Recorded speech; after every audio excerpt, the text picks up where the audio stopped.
धर्म बंधुओं, आप सभी को मालूम है कि पूरे भारत में ऐसा कोई महान व्यक्ति पैदा नहीं हुआ जिसकी जयंती भारत में ही नहीं पूरे संसार में हर्षोल्लास के साथ मनाई जाती है। कोई भी ऐसा नेता पैदा नहीं हुआ जिसकी जयंती केवल जयंती के दिन मनाई जाती है, लेकिन बाबा साहब डॉक्टर बी.आर. अम्बेडकर एक ऐसे नेता हैं जिनकी जयंती पूरे अप्रैल में मनाई जाती है और पूरे विश्व में मनाई जाती है। ऐसे थे हमारे बाबा साहब डॉक्टर अम्बेडकर। हम बाबा साहब डॉक्टर अम्बेडकर का नाम तो लेते हैं, लेकिन बाबा साहब डॉक्टर अम्बेडकर की बात को नहीं मानते, उनके विचारों पर नहीं चलते। बाबा साहब डॉक्टर अम्बेडकर ने हमारे लिए अपने 4 बच्चों को खो दिया, अपनी पत्नी को पैसे के लोभ में पैसे की कमी के कारण खो दिया, सिर्फ हमारे लिए। और हम हैं कि जो बाबा साहब की जय भीम तो करते हैं, लेकिन जब बाबा साहब के विचारों की बात आती है तो पीछे जाके मंदिर में जाकर के थोपते हैं और शाम को घंटा बजाते हैं और शाम को मिल के तो दारू पी कर बैठ जाते हैं। ये हम बाबा साहब के न्याय हैं, ऐसा हम बाबा साहब की बात करते हैं। इस तरह से बाबा साहब के विचारों का ज्ञान नहीं होगा, उनका विकास नहीं होगा, उनकी विचारों की उन्नति नहीं होगी। बाबा साहब ने हमको धर्म दिया और वो भी ऐसा धर्म है जो वैज्ञानिक धर्म है। संसार में सबसे उपयुक्त, सबसे श्रेष्ठ और सबसे वैज्ञानिक श्रेष्ठ धर्म है जो बाबा साहब ने हमें दिया, और वो है भगवान बुद्ध द्वारा प्रतिपादित बौद्ध धर्म। हम बात तो करते हैं, लेकिन जब बाबा साहब के बौद्ध धर्म की बात आती है तो हम सारे पीछे हट जाते हैं, हम उसके विचारों पर नहीं चलते। क्या यही बाबा साहब की कुर्बानी थी?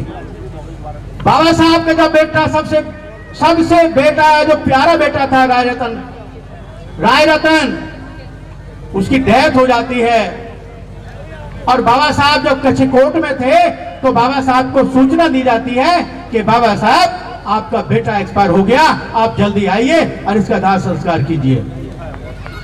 ये महिलाएं बात कर रही हैं, आपस में सुने जरा, महिलाएं बात कर रही हैं, आगे सुने जरा।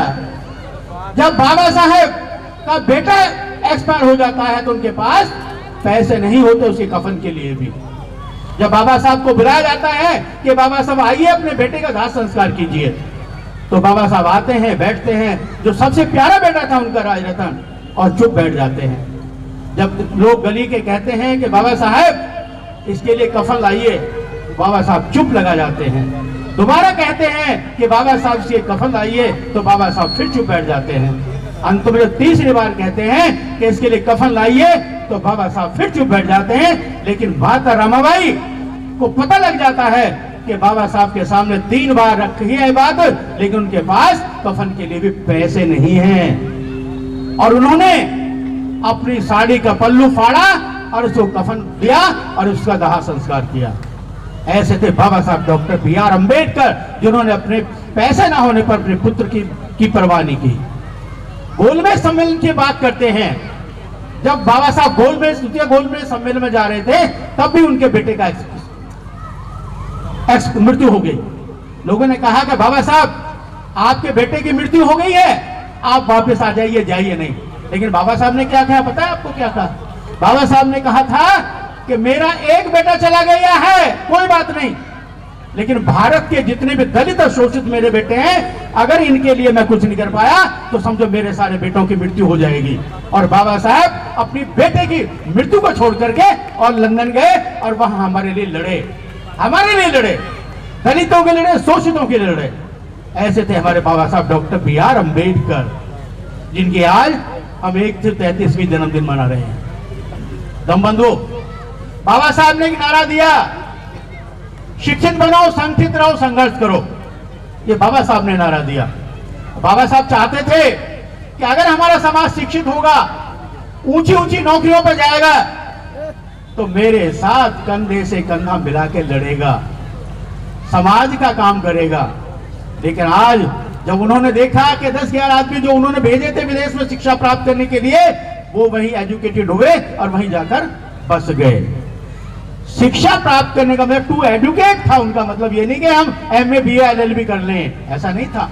उनका मतलब था कि हम एजुकेट मतलब हम शिक्षित करें और शिक्षित भी बने, तब ये मतलब था उनका। लेकिन आज हम शिक्षित तो हो जाते हैं।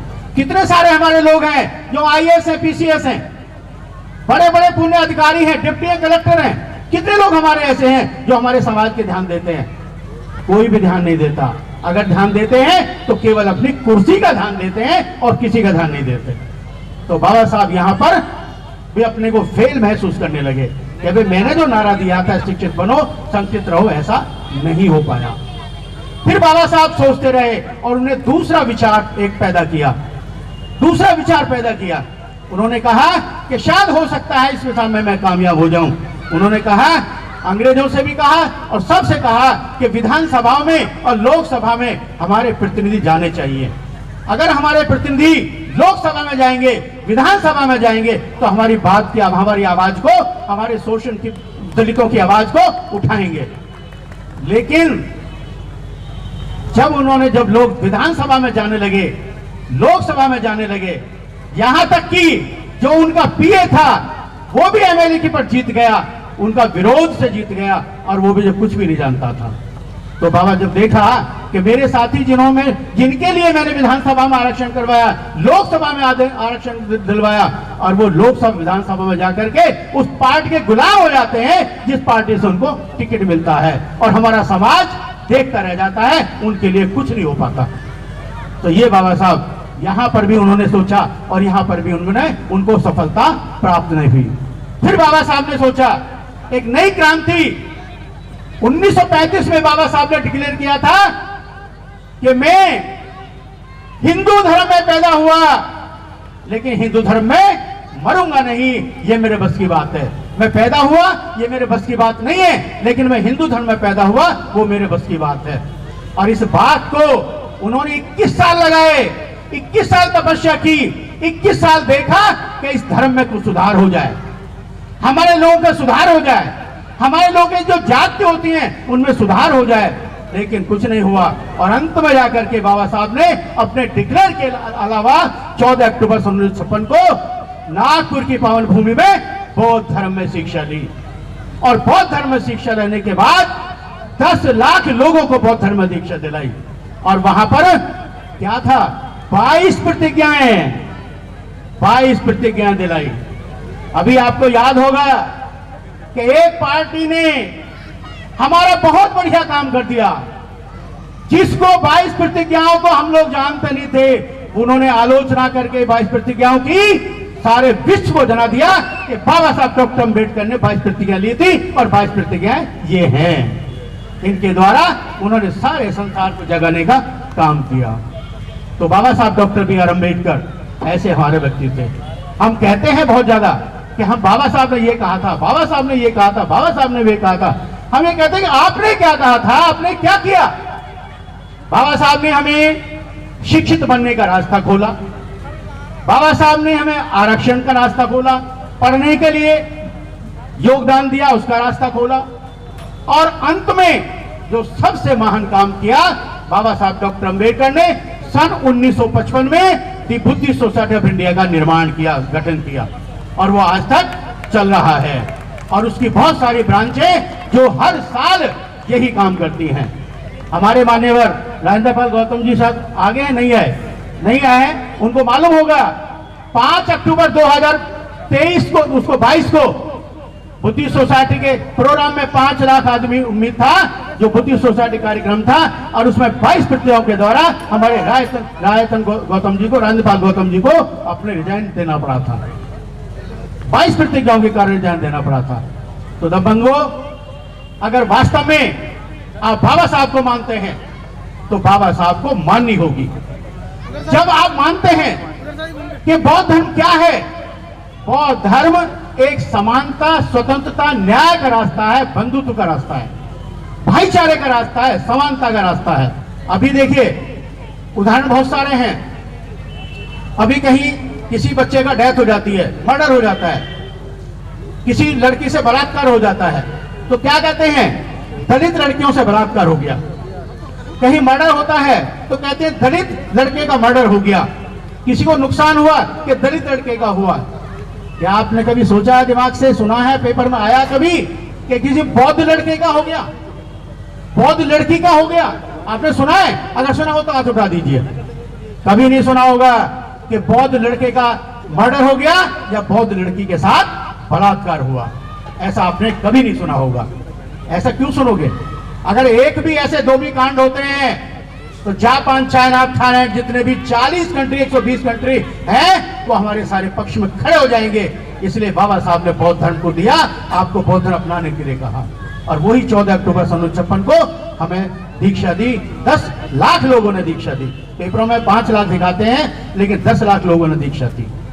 यही हमारा स्वप्न है आज कि हम बाबा साहब के आरक्षण ले लिया, अच्छी कुर्सी मिल गई, अच्छी बीवी मिल गई, अच्छा मकान बन गया, और मकान में बैठ के ताज अपने अखबार पढ़ते हैं और बात करते हैं विदेश में कि सरकार वो कर रही है, सरकार वो कर रही है, सरकार वो कर रही है। इसमें आपको कहने का कोई अधिकार नहीं, क्योंकि जब तक आप बाबा साहब के सिद्धांतों को नहीं मानोगे, बाबा साहब के सिद्धांतों पर नहीं चलोगे, भगवान बुद्ध के मार्ग पर नहीं चलोगे, तभी आपका भला होने वाला नहीं है। अंत में मैं सभी को पुनः आगे करता हूं, पुनः इस मन से डिक्लेरेशन करता हूं कि जब तक अगर जनगणना होती है तो सभी लोग अपने को बौद्ध लिखाएं, और जितनी बौद्धों की संख्या होगी उतनी दूसरे वर्ग की संख्या कम होगी, तो आपके सारे कार्य पूरे हो जाएंगे। ये हमारा मतलब विचार है और हमारे सही विचार हैं। एक और मैं सूचना देनी चाहूंगा इस मंच से आपको।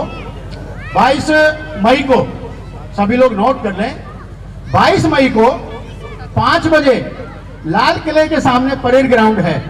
वहां से प्रत्येक वर्ष बुद्धिस्ट सोसाइटी ऑफ इंडिया यानी बौद्धों की एक ही संस्था है जो प्रत्येक वर्ष शोभा यात्रा निकालती है। बहुत बड़ी शोभा यात्रा है, उसका मैसेज हमारे पूरे वर्ल्ड में, पूरे भारत में जाता है। इसलिए सभी से निवेदन है मेरा कि सभी लोग जो है उसमें आए, अपने व्हीकल से आए, बस से आए, पैदल आए, झांके लेके आए, और सुंदर सुंदर अपने सब लोग झांकी बना के लाए, अधिक से अधिक, क्योंकि वो ऐसी संस्था है, ऐसा शोभा यात्रा है जो जिसका मैसेज सारी दुनिया में जाता है, सारे भारत में जाता है। मैं ज्यादा नहीं कहते हुए आप सभी को बहुत बहुत मंगल कामना करता हूं।